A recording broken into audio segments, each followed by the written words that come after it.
to Germany. From Alaska to Puerto Rico. All over the world, the United States Army is on the alert to defend our country, you, the American people, against aggression. This is the big picture. An official television report to the nation from the United States Army. Now, to show you part of the big picture, here is Sergeant Stuart Queen. Welcome to the big picture. In this issue, we are continuing our inspection of America's continental armies. Today, we visit Fifth Army. It's the largest in area, taking in 13 states and containing many kinds of activities. How long can a man stand the cold at the top of a snow-capped mountain? What is the best kind of leather for a soldier's shoes? What kind of special training would a man receive as a member of an aggressor force? Lieutenant John Mortimer will be our escort as we discover the answers in a tour of Fifth Army. This is Lieutenant John Mortimer. Our big picture camera is on its way to headquarters of Fifth Army as we begin a tour of highlights of its installations and activities. We swing off Hyde Park Boulevard to head for the command post that controls the largest of our continental armies. The big picture camera would like to visit with the general. Where can we locate him? General Keene's in his office now, holding a briefing for the incoming officers of Fifth Army area. You can so make it if you hurry. We are shown the way to the office of the commanding general of Fifth Army, Lieutenant General William B. Keene, and arrive in time to hear his briefing. Good morning, gentlemen. The Fifth Army was the most international army that fought in Europe during World War II. General Mark Clark was in command during most of its campaigns. At that time, it consisted of 7 corps and 27 divisions, with troops of 5 other nations included in its order of battle. After the war, Fifth Army was reactivated here in Chicago. The Fifth Army area, as you can see by this map, includes 13 states, from Michigan and Indiana to Colorado and Wyoming, from North Dakota to include Kansas and Missouri. Within this area, there are more than 3,000 miles of lake coastline and over 2,000 miles of Canadian border. All told, the Fifth Army area comprises 30% of the United States, with approximately 25% of the nation's population. Just the Army installations alone total over 500,000 acres of land. Command of tactical type troops and installations, supervision of all civilian component programs, and logistical support to all Army units and facilities in this vast area is our mission, the function of Fifth Army headquarters. Within the Fifth Army area, there are over 1,000 military installations where you can find some of the most highly specialized training programs in the Army. As a matter of fact, I am due at Fort Sheridan in a few minutes to inspect one of our interesting training programs. You're welcome to join me if you like.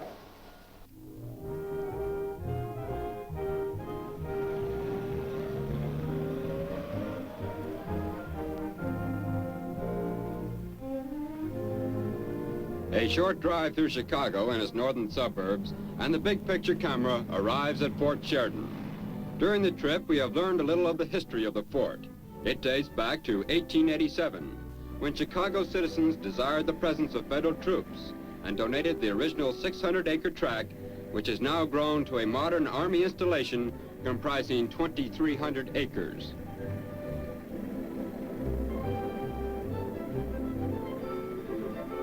The tower has stood as a symbol of strength to the many units that have passed beneath its shadow.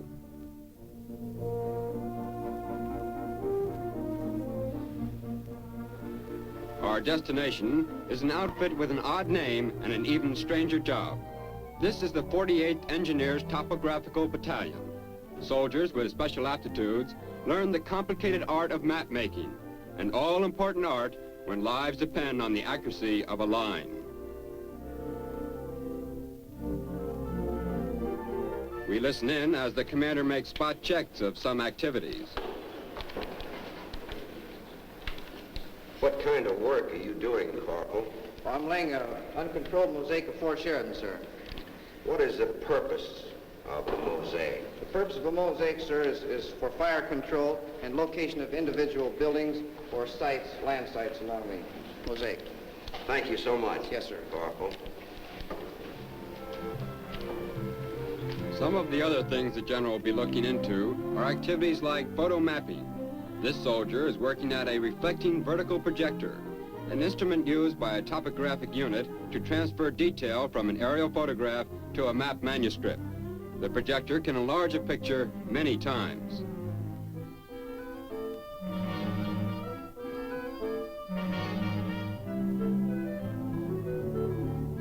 Another interesting instrument is the topographic stereo plotter, a device for examining and measuring contours. This precision instrument can translate a photograph or map into 3 dimensions. It's all done with mirrors, and the final result will show up as a map with another dimension added.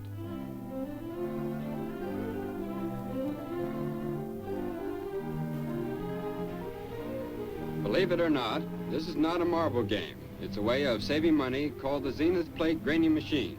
Its purpose is to remove the image from a printing plate that is no longer needed. As the tub rotates, the marbles rub off the old image and the plate is ready for reuse. They can be used over and over depending on the care in handling.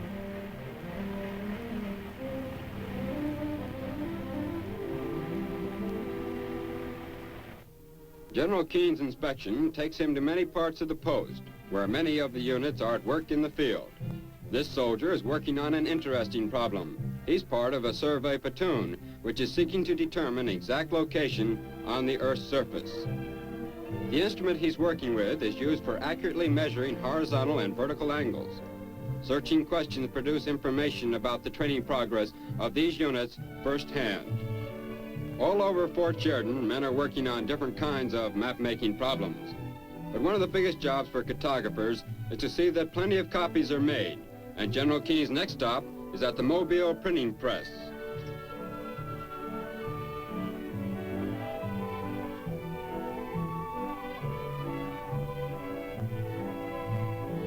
Now in operation is a Webendorfer Big Chief offset press.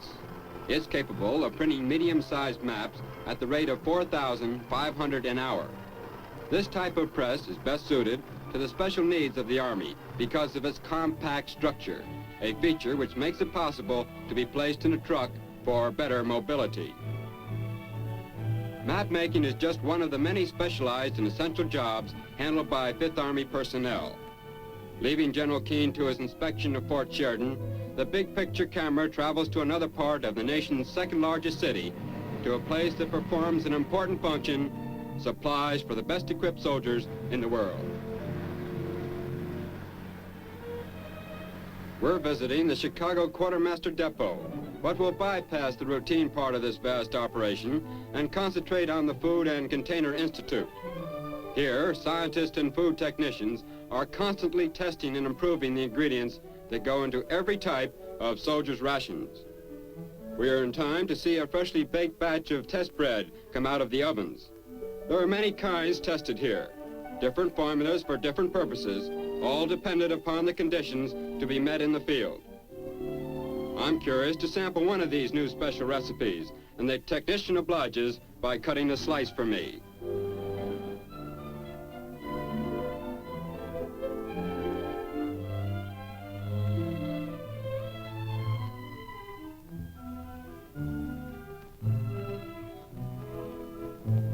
Here are some of the baked products tested this day in the Institute. White bread, chocolate nut roll, pecan roll, pound cake, fruit cake, orange nut roll, and crackers. Packaging sea rations takes place in another part of the vast plant of the quartermaster depot. The same care goes into the packing as in the planning of sea ration containers. Before leaving Chicago for the next spot in our itinerary, we stop off to visit one of the many anti-aircraft units located around the city.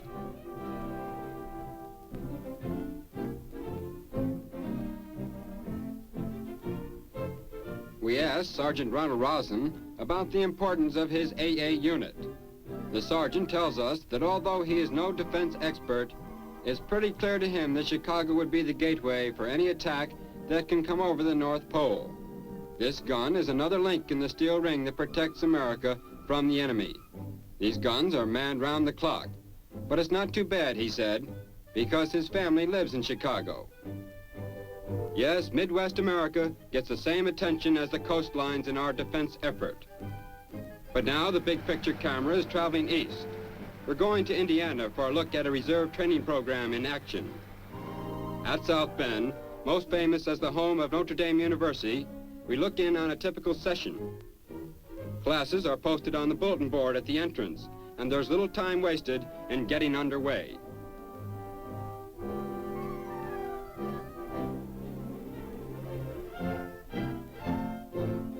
Because of its vast area and great population centers, Fifth Army has the largest reserve program in the country.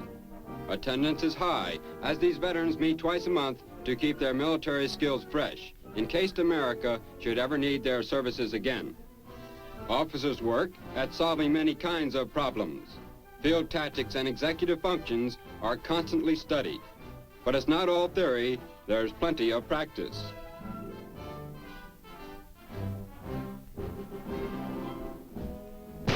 The rifle range is a popular place for most members of the reserve.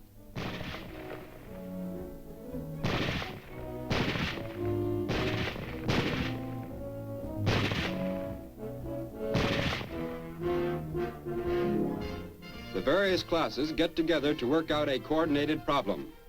In many cases, these are situations which will be dealt with during their annual 2-week summer encampment.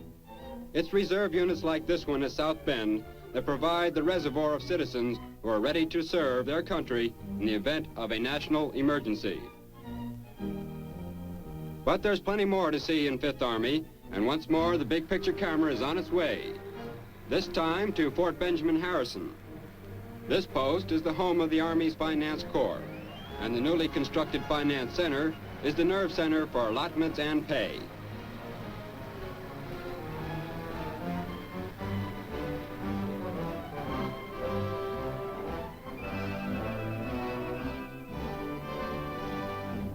The record of every soldier is kept here. Mail relating to every kind of payment is received by the ton. Processing of each inquiry begins even before the letter is opened. The time of arrival is stamped on the envelope. There's enough space within these walls to tuck away 1,000 six-room houses, and they sure need it because this is perhaps the largest clerical operation in the world. Some of the financial matters handled are allotments and allowances, government insurance premiums, military pay records, soldiers' deposits, miscellaneous claims, and a complete record of bond purchases. To handle the tremendous bookkeeping involved, much of the work is done by electronic and mechanical machines.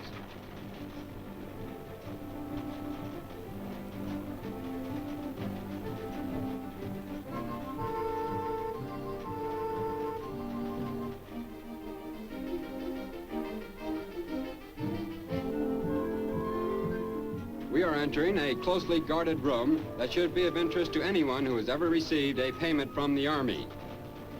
This section is the final step before a check is mailed. High-speed machines accurately handle the physical task of getting checks into an envelope, wetting the flap, and sealing. These are just a few of the functions carried on inside this massive building. Many of the personnel who work here are graduates of the Army Finance School. But there's still plenty left to visit in the Fifth Army, and next stop for the big picture camera is the state of Kansas. Fort Riley, one of the most famous Army posts in American history. Many and famous are the men who have passed this way. Kit Carson, Buffalo Bill, Wild Bill Hickok, and General George A. Custer lived in these limestone buildings.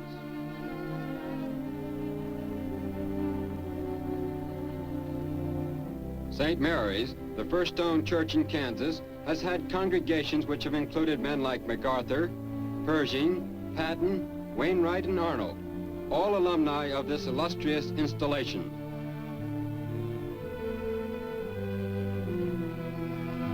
Today, modern soldiers can see evidence of a great moment in the history of the service in the monument to the cavalrymen who fought at the Battle of Wounded Knee. Once named the cradle of the cavalry because of the school located here, Fort Riley today is proud of the 10th Infantry Division, and we're on our way to Camp Funston to watch them train. Although training in general is geared to modern warfare, no one has ever devised a substitute for top physical condition, and men of the 10th Infantry are constantly training to keep at the peak of readiness. Every obstacle in this carefully designed course is for toughening another set of muscles or increasing a soldier's agility.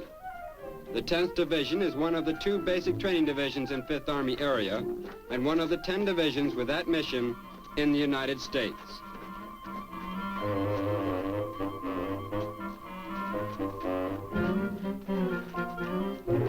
But there's another activity here at Fort Riley that we should see. It's not too widely known, and the big picture camera swings to bring it into focus. Recognize that uniform? I guess not.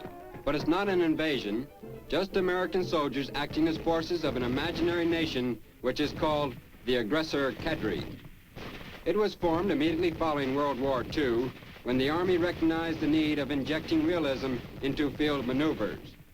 Let's find out more about it. I am Lieutenant Carl Fugelsad, Company Commander of Company D, 47th Army Engineer Camouflage Battalion. As members of the Aggressor Cadre, we provide a realistic enemy for United States troops to maneuver against, and further, we instill awareness in our troops that any future enemy of the United States will have a different uniform, a different insignia, and have an entirely different tactical doctrine. At present, we are training these men for a future movement to any station throughout the country to further the extensive military training of our troops. In practice maneuvers, pneumatic models are used to show how the enemy would mobilize his firepower.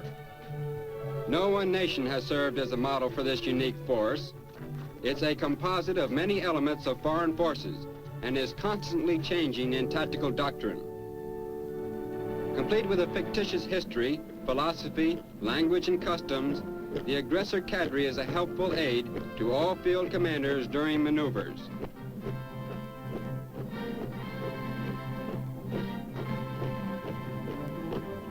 But there's still plenty of ground to cover in this tour of 5th Army.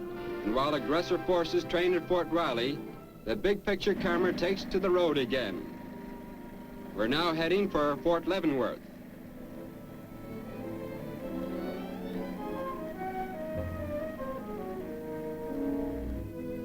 That station wagon, arriving at Fort Leavenworth at the same time as we, is bringing a student to one of the most unique colleges in the nation, the Command and General Staff College.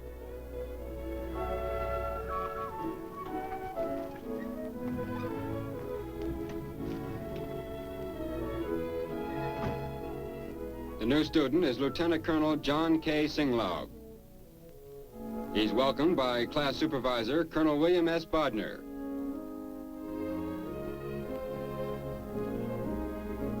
And before signing in, he introduces Colonel Bodner to his family.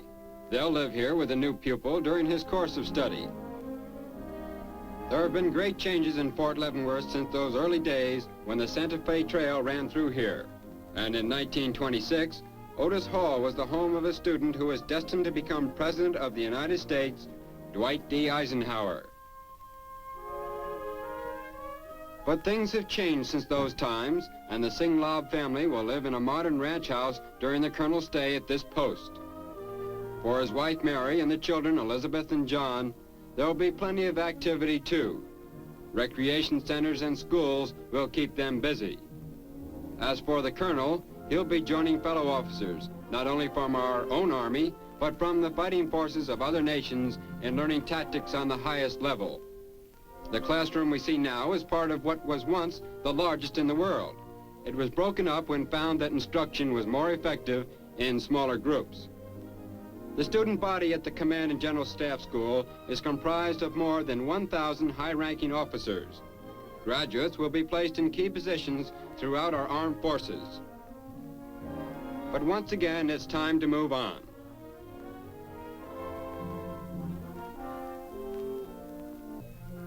The big picture camera travels into Missouri for the next unique chapter in our story of 5th Army, southwest from St. Louis to Fort Leonard Wood, home of the 6th Armored Division.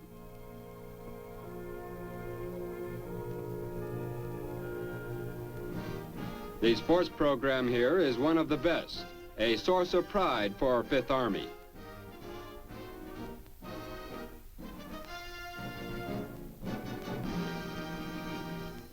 But the most important work here is the training of personnel for the Corps of Engineers.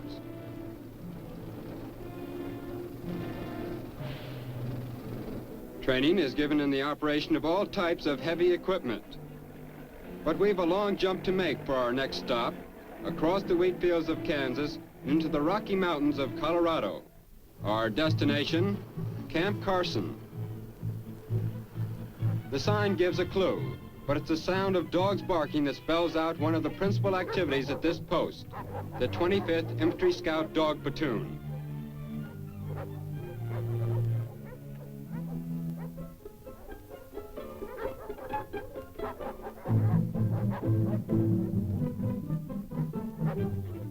Most of the animal population here are police dogs. They live in kennels constructed from salvaged lumber by the soldiers of the 25th. There is a regular course of instruction in this K-9 college, very small classes, one professor to each student. We watch the duo go through their paces, over hurdles at a fast clip. Oops, try it again. These animals have been carefully selected, and they'll be able to perform a variety of military duties after they've graduated. They'll be principally used, however, for guard duty. This is an assault problem we're watching now, and it's most important that the dog does not give away his position by making noise. So he has two things to remember: staying clear of the barbed wire and keeping silent while working towards the objective.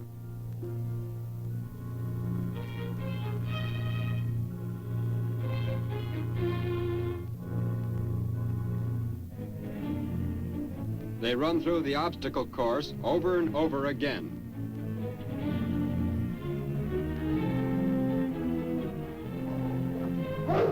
Here's the way they are taught to protect against intruders.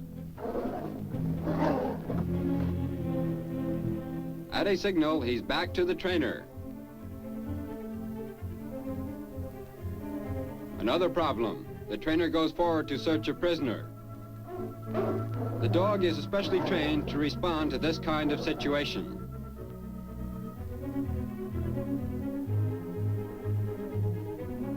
Obedience is most important, and problems are repeated until there's no chance of a slip-up under real conditions. But there's another animal in the spotlight at this installation. An old-timer.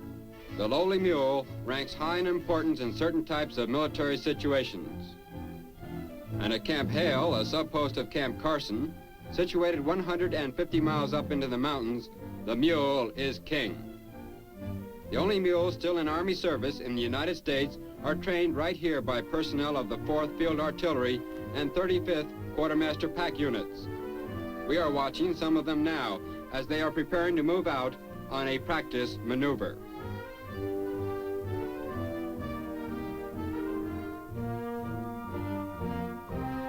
They start a long trek up into the mountains. Training here is conducted at altitudes of 10 to 12,000 feet. That's more than 2 miles high, and the temperatures drop to as low as 60 degrees below zero. The 75-millimeter howitzer is assembled and prepared for firing.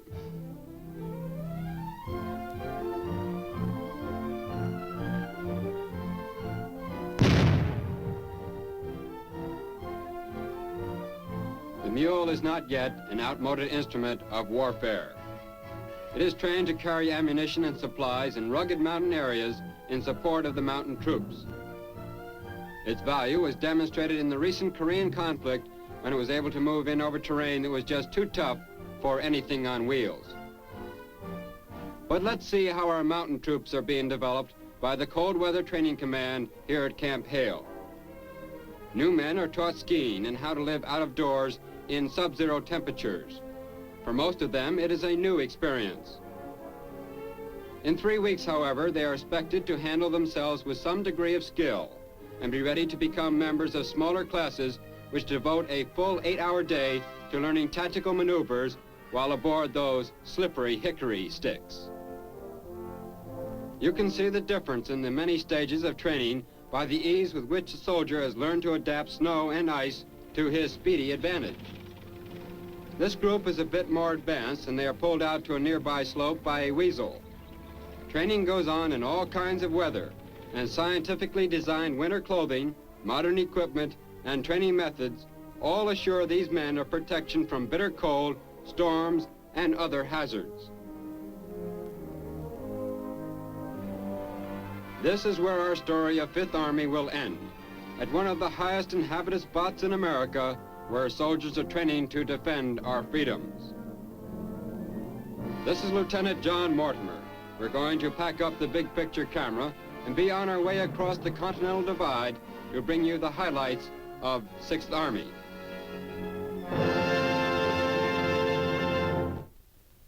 Well, that's the story of 5th Army. We've seen and heard many of its soldiers who are helping to keep it functioning at the peak of efficiency. Next week, the big picture camera will swing to the Pacific coast, where we will inspect the principal units and installations of 6th Army. This is Sergeant Stuart Queen, inviting you to tune in next week for another look at your Army in action on The Big Picture. The Big Picture is a weekly television report to the nation on the activities of the Army at home and overseas. Produced by the Signal Corps Pictorial Center. Presented by the U.S. Army in cooperation with this station. You can be an important part of the big picture. You can proudly serve with the best equipped, the best trained, the best fighting team in the world today, the United States Army.